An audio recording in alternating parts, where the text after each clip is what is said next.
offensive line depth. I'm not saying the offensive line is bad because it might not be. Brunskill's solid. Alex Mack has had a terrific career, and Mike McGlinchey has had good years too. But the depth, it doesn't exist. I mean, School's out. Banks is hurt. Didn't look good. Colton McKivitz hasn't looked good. Jalen Moore, Jalen Moore, Coleman. And basically what I want to say is I don't think you can make it that far with zero depth in the offensive line. They have to find a way to address this at some point in the season, don't you think? Not to lead you. Aren't I right? No. Yeah. And the only reason is because we have a point of reference for this exact situation. Yeah. 2019.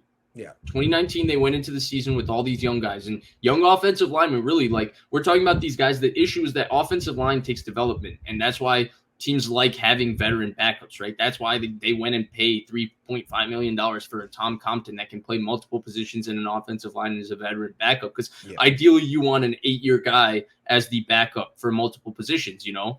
But 2019, they went into the season, Sean Coleman got hurt, and they were able to make it work with School and Brunskill starting multiple games.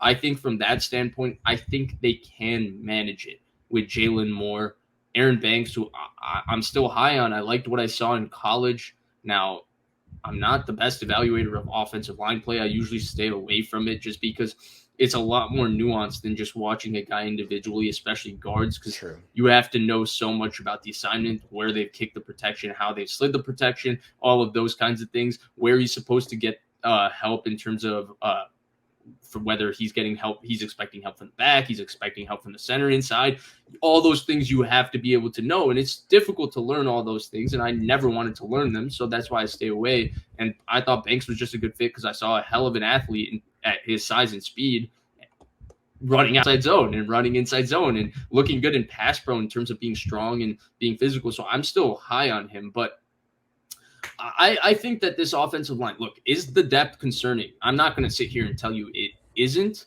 right? Because Trey Lance was given zero protection on Saturday. It was not ideal, right? They were getting whipped off the ball. But like I mentioned, it was against a good defensive line with a ton of depth.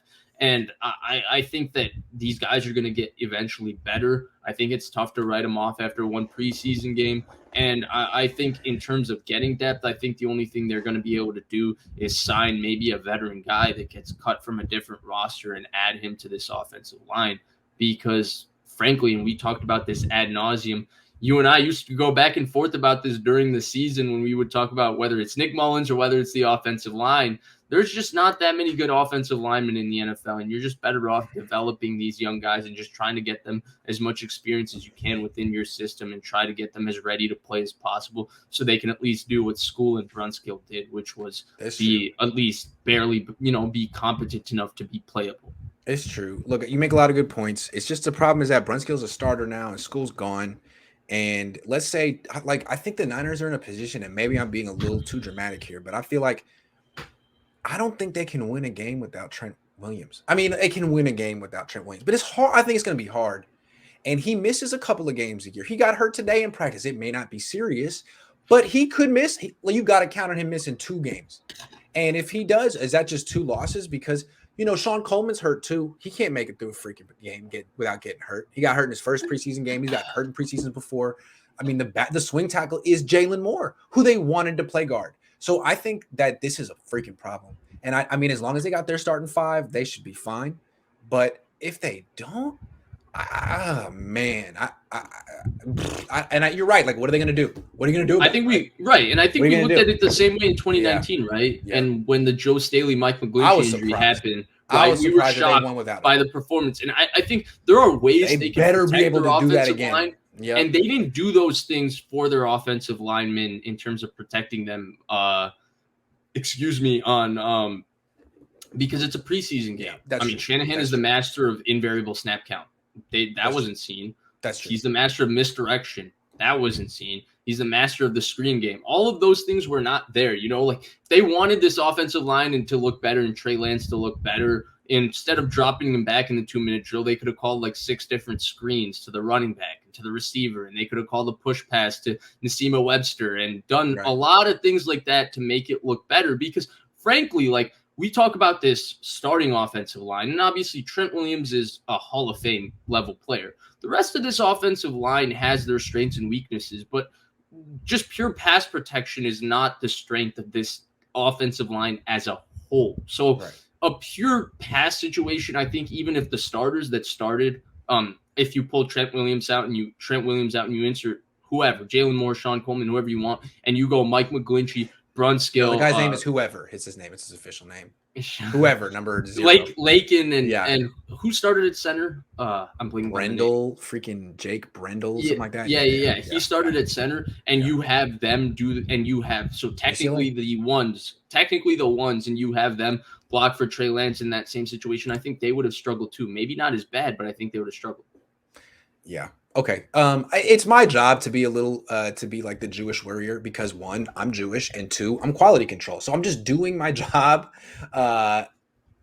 Figure it out, guys, because I think it's a big problem. I think it's a bigger issue than the defensive back. DBs. End. Okay. Yeah. I think it's a serious issue. I mean, we'll see. Anyway, I think it's an issue. I don't want to say that I'm not thinking it's an issue. I just don't think it's a solvable one. So you just have. It's true, right? I mean, you lost school. You can't count on Coleman. You got Jalen Moore. You got Colton McKivitz. Make it work. Now, if someone gets waived, be all over that. And if you can make a move at the deadline, do it, please. Okay. Can I tell you, Grant, one thing though? Yes. Watching that offensive line, you know what my first thought was? What? I'm very interested to watch Mohers, Zach Kerr, all these guys, Arden Key throughout the preseason. Arden Key did have a hell of a rep where he whipped Orlando or was it just Brown around the edge. Yeah, that's what I wanted to see. That's a great point. All right, we got to go kind of fast because I got to wrap this up. Have you discussed Werner? He's been better. I didn't see anything from him last year. He looks better. Yeah. Oh, I'm sorry. Also, someone DM'd me. I'm sorry. I forgot his name. I didn't want to call him some guy. And he wanted me to ask you about Jordan Matthews versus Charlie Warner. Just real quick. Oh, they're so different, but I would have to give the edge to to Werner. He's bigger, he's a better blocker, and he's making catches. So good for Warner. Matthews is learning the position. And I wouldn't even say he needs to have a spot in the roster. You could probably put in the practice squad and pick him up every day as one of the 2 practice squad guys who gets called up. Aaron Banks in college was a men amongst boys. Aaron Banks in the NFL is a boy amongst men. Yeah, it happens a lot to people. I've seen it a lot. And usually the only ones it doesn't happen to are the first round picks. Honestly, Fred Warner was a boy amongst men his rookie year. Go back and watch him in that number 48 uniform get kind of dragged around the field. He was good, but he looked a whole lot different. Kittle did too. Fred Warner, if you remember, Fred Warner was really good in coverage as a rookie. He really struggled in the run game. He would get knocked back. Running, but yeah. Salah would call it leaky yardage. It was like the yards after contact.